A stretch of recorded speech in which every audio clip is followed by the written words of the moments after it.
Alamin naman natin ang sitwasyon sa Roxas District sa Quezon City na binahari na makibalita tayo kay Julius Segovia. Julius. Hawi, medyo pabugto-bugto pa rin yung ulan dito sa bahaging ito ng Barangay Roxas District sa Quezon City. Pero kung kahapon medyo mas maaliwalas na ang panahon. Malaki na rin yung ibinaba ng tubig sa tulay dito nga sa Lagarian Creek. Pero not possible pa rin, Hawi, yung area kung saan papunta nga na si Rodriguez dahil medyo mababa pa rin yung area na yun. So hindi pa rin siya nadaraanan ng mga light vehicles. Kasi naman, Hawi, ng mga residente yung pagkakataon para makapangalakal ng mga basura na inano doon sa tulay. Pumupa na rin naman yung baha sa ilang bahagi ng Roxas District pero may lampas na upang tubig, partikular doon sa mababang bahagi ng Gumamela Street.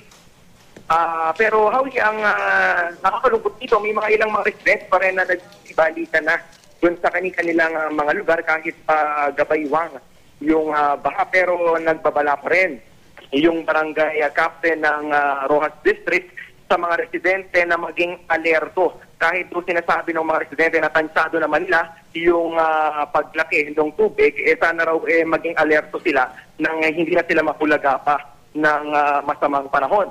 Sa kasalukuyan, Hawi, ay mayroong 1,000 residente na kasalukuyang nanunuluyan sa evacuation centers, yung simbahan ng barangay na nagsilbi mo ng temporary shelter. Halos magagawan nga sila, Hawi, tuwing may mga relief operations na itinasagawa doon. Sa ngayon, dahil pagkain daw yung pangunahin nilang pangangailangan doon pa sa damit at gamot. Meron din tayong mga nakausap, Hawi, ng mga magulang kanina na inireklamo nila yung pagkakaroon ng sakit ng kanilang mga anak dahil nga halos magkakasabi na sila doon sa simbahan. May mga ubot-ipon yung mga bata. Meron din tayo kanina nga nakita dyan na may bulutong. Ngayon mukhang iiwala ito ng social worker, ng mga health workers doon sa area dahil nga baka magkahawahan pa. Yan muna ang latest mula pa rin dito sa Roxas District. Balik sa'yo, Hawi. Julius, may nakita ka bang mga tulong na umaabot sa mga nasalanta dyan?